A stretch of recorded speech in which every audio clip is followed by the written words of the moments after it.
Cila është lagja më e rrezikshme tena?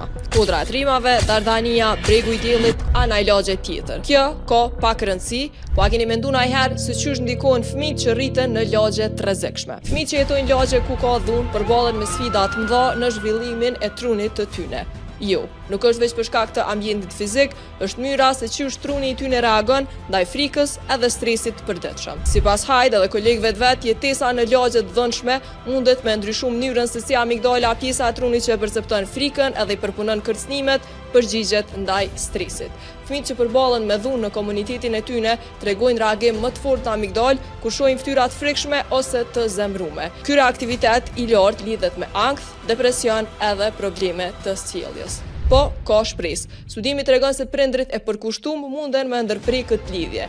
Kur prindrit janë më të afërt edhe më të përkushtuar, ndikimi i dhunës së lagjes mbi zhvillimin e trunit zvogëlohet. E lagja ku jetoni ju është rrezikshme, kallëzoni në komente edhe për më shumë video si kjo, bëja subscribe Urban FM në YouTube, po edhe në krejt platforma të tjera.